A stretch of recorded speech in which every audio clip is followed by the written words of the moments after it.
Bismillahirrahmanirrahim. Ladies and gentlemen, first of all, I really want to thank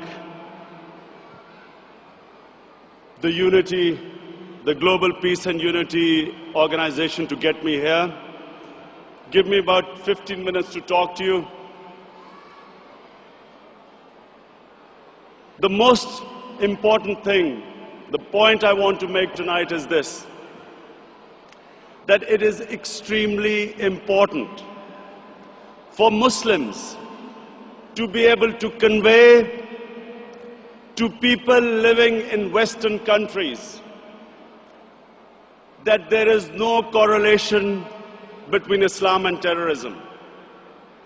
Unfortunately, through a planned campaign, Islam and terrorism have been linked, and 1.3 billion Muslims are on the back foot, on the defensive, trying to justify that Islam has nothing to do with terrorism. And what the point you need to make is this, that according to the Holy Quran, 124,000 messengers of God were sent on earth. All of them with one message. And the message was that the Almighty wanted us to be human beings rather than intelligent animals. Animals believe in might is right, survival of the fittest, whereas human beings have compassion and justice. And Muslims were supposed to be and should be the community that should be compassionate and that should believe in justice, just like every messenger of God to every human community brought the same message. So when something like 9/11 happens,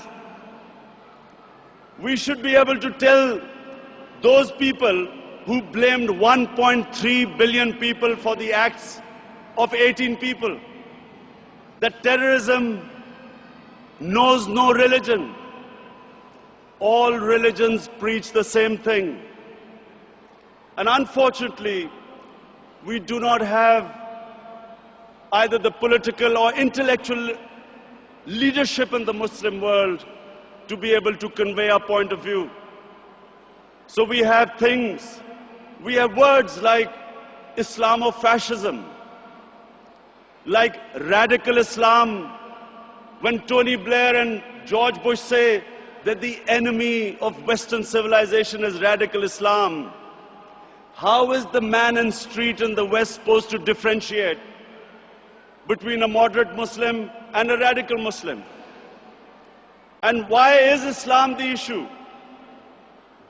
Before 9/11, 70% of all suicide bombings was by Tamil Tigers in Sri Lanka.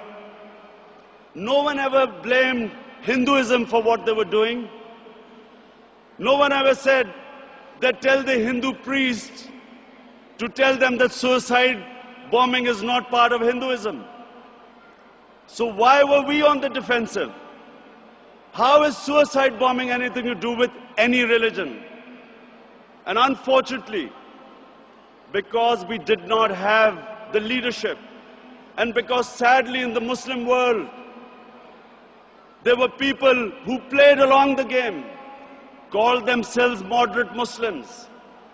We had military dictators, in order to get Western support, called themselves enlightened moderates, perpetuating this image that perhaps it's something to do with Islam or radical Islam. All human communities have moderates, have liberals, have conservatives, and have fanatics. Islam also has its fanatics, but the moderate majority is always liberal, because our religion preaches, our religion accepts other communities and other religions. We all know that Islam believes in plurality. Muslims have lived with other religions. We have lived with Hindus, we have lived with Buddhists, we have lived with Jews, Christians. We accept, as the Quran says, Allah says in the Quran that it is through His will that we are distributed in different communities. It is through Allah's will that human beings are distributed in different religions and communities. And Allah goes on to say that had He wanted, we would all become one community. And then it goes on to say, the ayat goes on to say, compete in being good human beings. So we have a religion which preaches plurality. We accept other religions. Nowhere does Allah tell us to convert everyone to one monoculture or mono-religion. And all we are asked is to be better human beings. Compete in being better human beings.